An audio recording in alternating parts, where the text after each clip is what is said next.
Hello and welcome to the latest episode of Harmonious World. My name is Hilary Seabrook and for this episode I'm joined by composer Didier Recloux. We met in a very busy London coffee shop and had a very interesting discussion, mainly around his latest album, Monsieur Linh and His Child, which is based on the book of the same name by Philippe Claudel.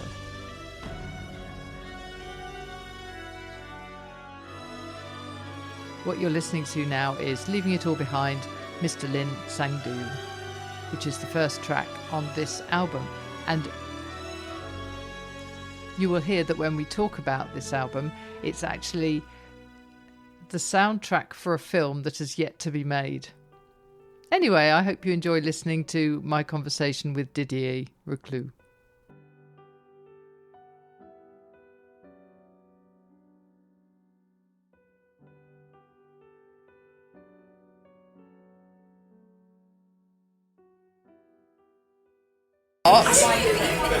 So, Didier Recloux, welcome to Harmonious World. Thank you for joining me. Thank you. Brilliant.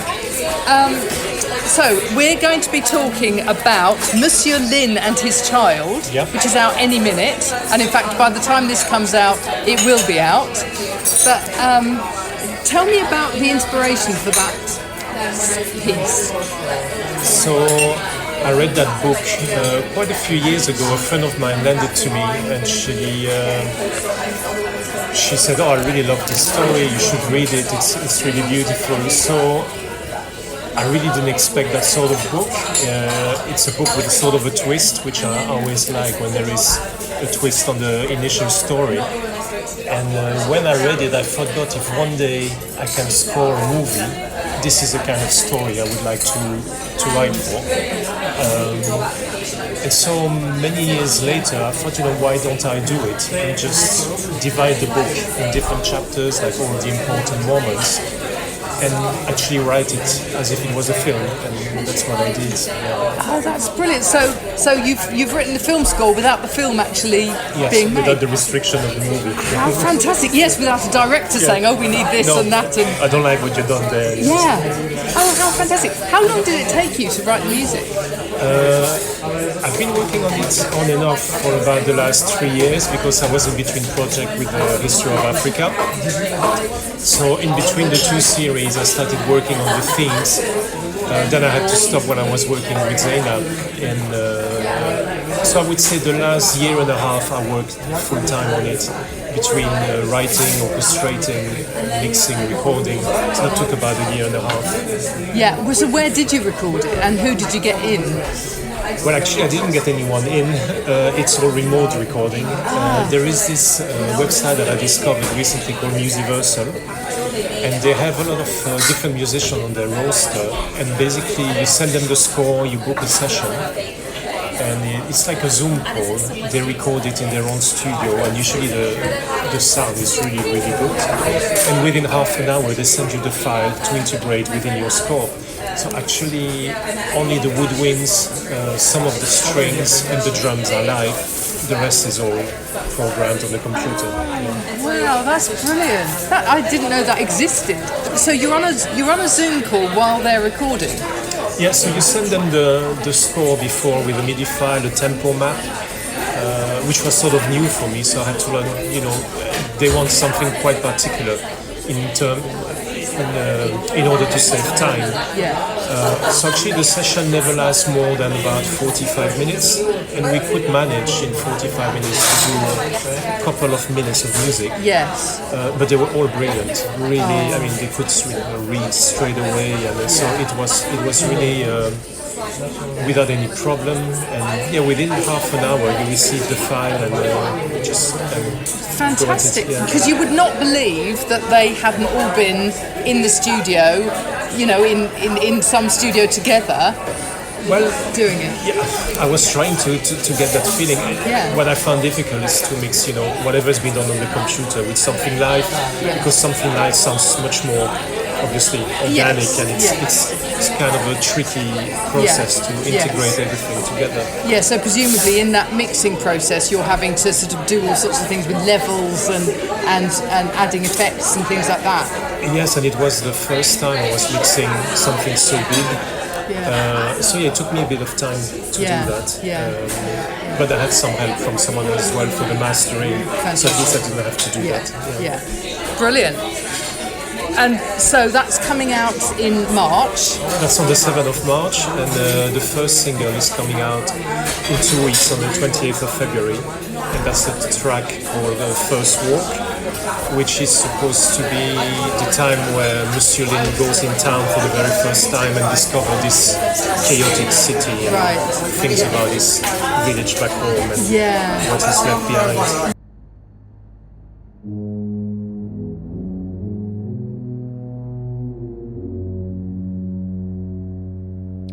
So this is an extract from First Walk, which is the first single from Didier Recloux' latest album, Monsieur Linh and His Child.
I know a little about the story. I'd certainly recommend my listeners to read the book because it's a fascinating story about loneliness and friendship and all of that stuff. So, brilliant. So tell me a bit about your background. So you were born in Belgium. How are you here in London? So yes, I was born in Belgium, and my parents were not very musical, but my mother's parents were from Poland, and both of them loved music. So I grew up spending a lot of time with my grandmother, and she's the one who said to me, "Would you like to go into music?" And that's how I joined the academy and started learning classical guitar and then drums. And from then on, I just developed and tried to learn new things. Classical guitar? Or? Classical guitar, first. Then as I grew up, I got a bit tired of the classical training, and I really got into this sort of music like Pink Floyd and Mike Oldfield, which was, there's a lot of guitar in there, so I moved to something more electric. And then when I came to London, I started studying piano as well, and I realized actually that it would have been nice, maybe as I was younger, to try a different instrument before picking one, which in fact I didn't know much about. But I realized that I found piano much more satisfying.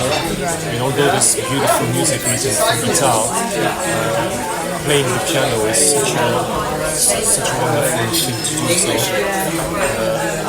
I use the piano much more than I use the guitar. Okay, and when did you move to the UK then permanently? So that's about 28 years ago. It's been a while, yes.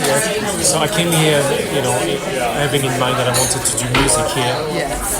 It took a bit longer than I thought it would, but then luckily Zena gave me my first chance on television with a documentary we did together called The Lost Child. Right. And that started my work with her. Okay. And that also gave me more confidence in terms of thinking that maybe I could release something on my own. Yeah. That's what I decided to do this album. Right. Yeah, so let's talk about Zainab Badawi because, so the history of Africa Part 1 and 2, they're fascinating.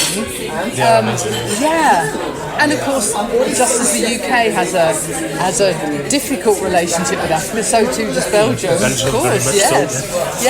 So that must have been a very interesting project to work with. She's an amazing journalist, isn't she? She's wonderful. She's wonderful. It was amazing. I didn't realize how big it would be when she talked to me about it. What happened is that she went to UNESCO, I think, for a meeting, and she realized that they have on those shelves those books for the general history of Africa. And I think it was a project that was started in 62, 64, and they wanted to tell the history of Africa from an African point of view. And Zainab thought this would be amazing if we could do that, as something on television. And so they agreed to let her do it. And then a little bit later, BBC World decided that they would broadcast the program.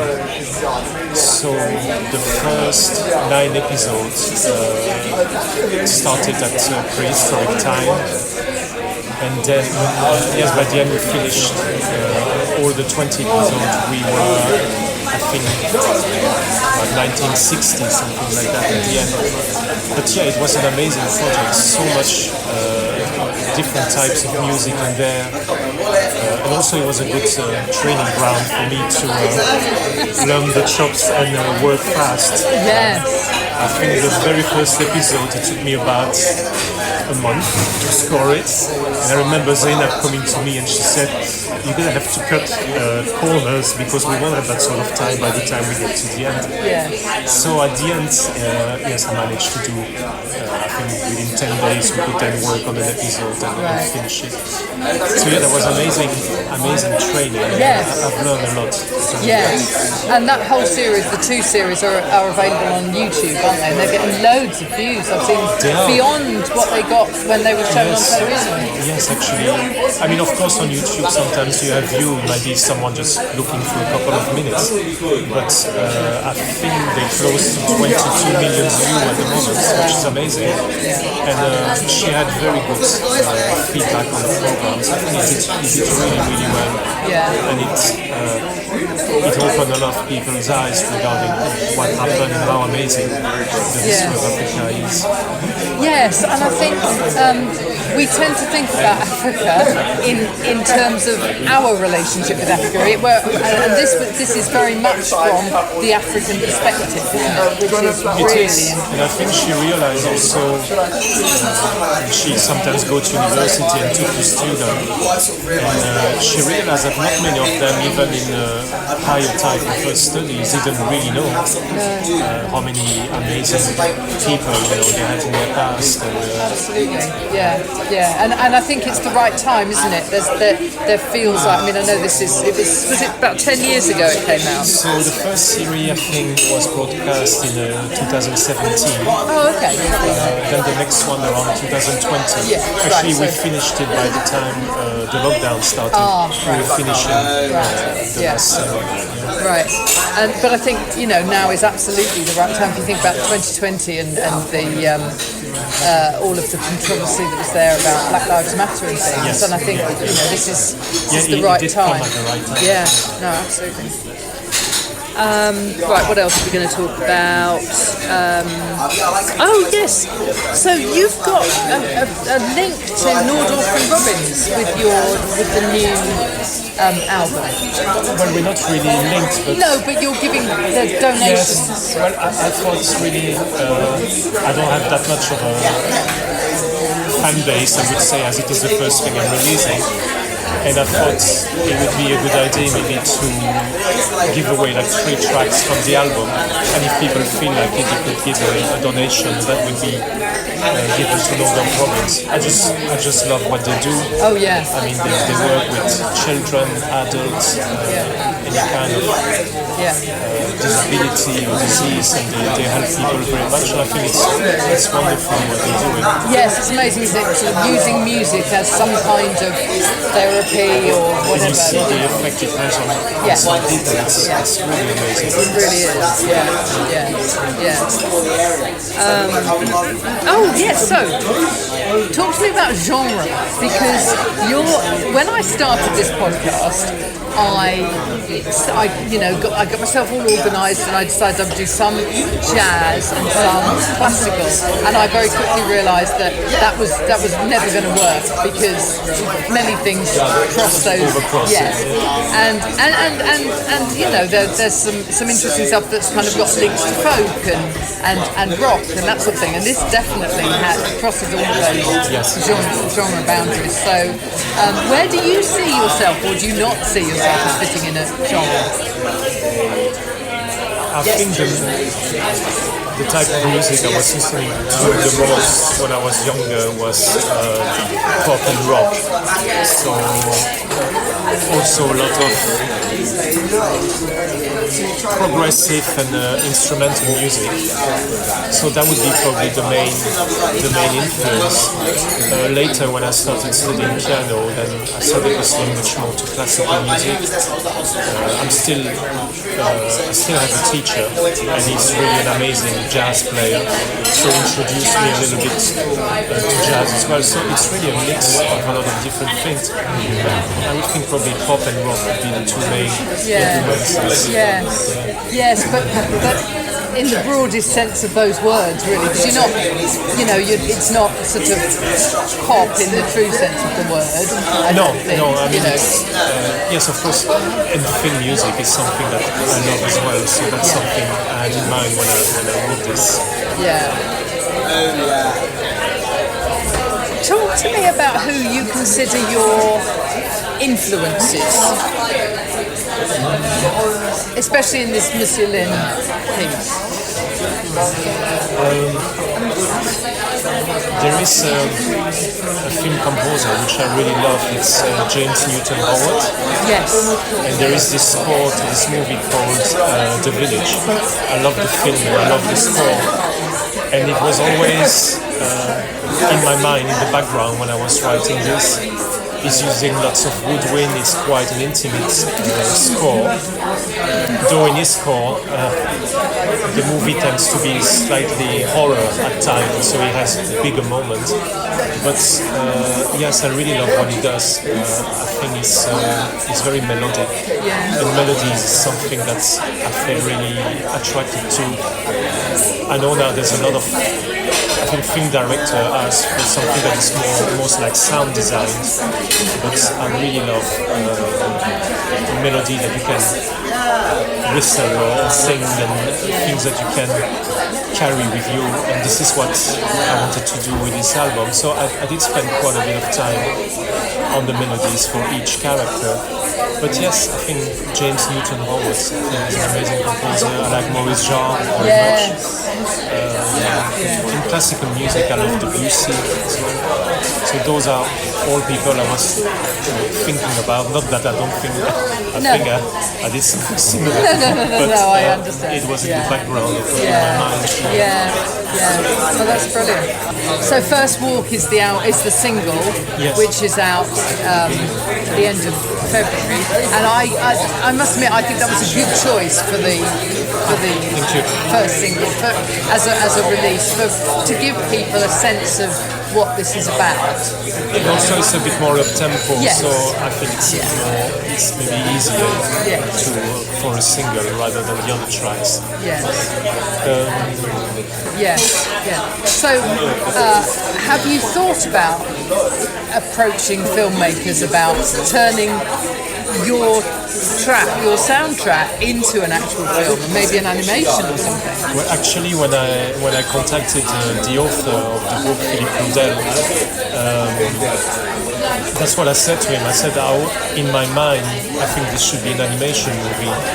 And he agreed with that. He said, yes, I don't think we would be able to do it any other way, especially because of the twist happening at the end of the book, which is quite important.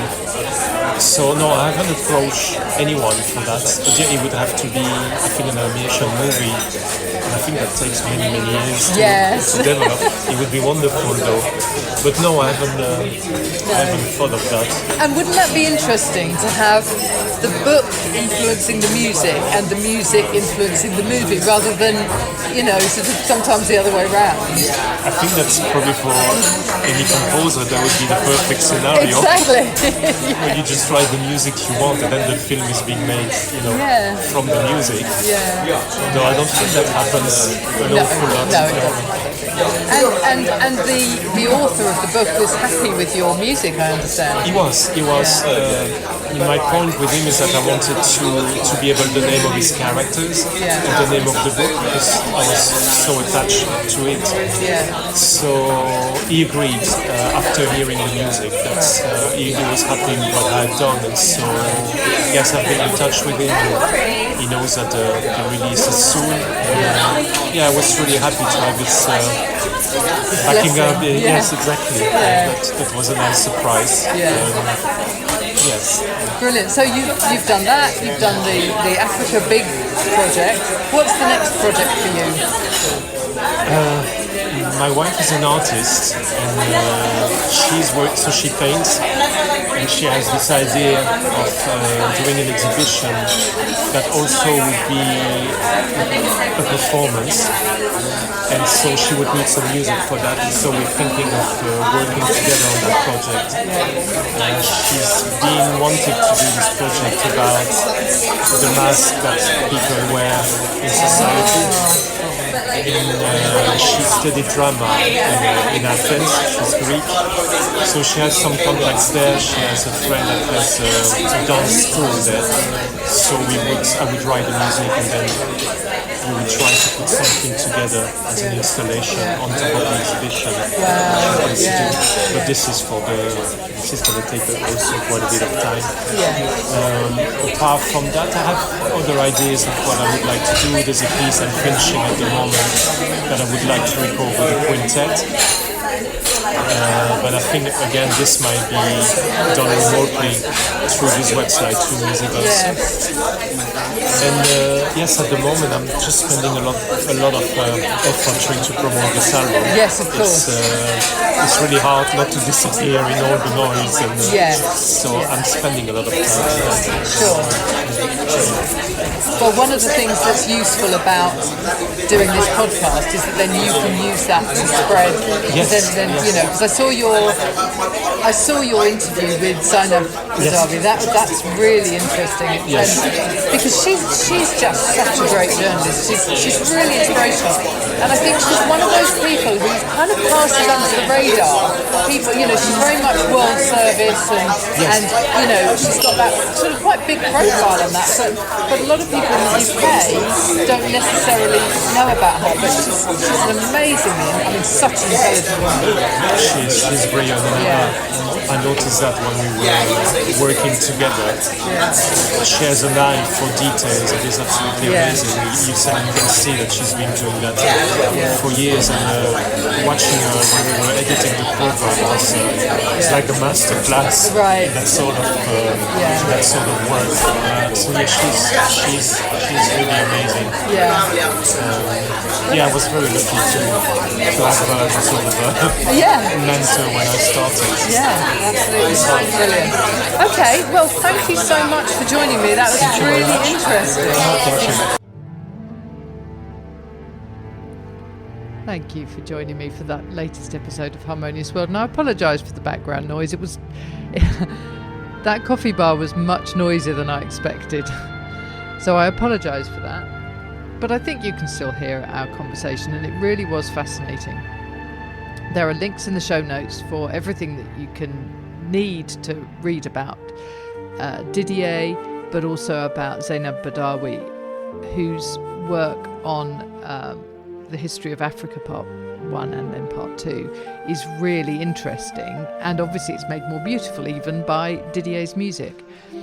And obviously we were talking about some of the influences that have been on his music, and it's interesting that he had contacts with Jeff at Magian, and you can hear his interview from later in the year last year. So thank you for joining me once more for Harmonious World, And I hope you enjoy listening to some of these live conversations, because I think they do have something different compared to the Zoom ones. And I can't always do live interviews, but I have some very, very exciting live interviews planned coming up. So what you're listening to now is Song You and the reveal from Monsieur Linh and his child. And I hope you enjoy listening to a little more of that. Have a great, harmonious week.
Thank you for listening to the latest episode of Harmonious World. My name is Hilary Seabrook, and it's a great delight to bring this series of discussions with musicians and composers and writers and all sorts of people to you. Obviously, there's no point in having a podcast if people aren't listening, and I'm very grateful to my listeners for doing so. Thanks also to Joe English for composing and performing this new theme tune. So wherever you get your podcast, you can leave a review. You can share this with your friends and family, either as a link or on social media and that sort of thing. I'd be really grateful for that. Don't forget that you can subscribe now. There's a link wherever you get your podcasts. So have a great week, and please remember why I started this, which is just to try and make the world a little more harmonious. Thanks for listening to Harmonious World.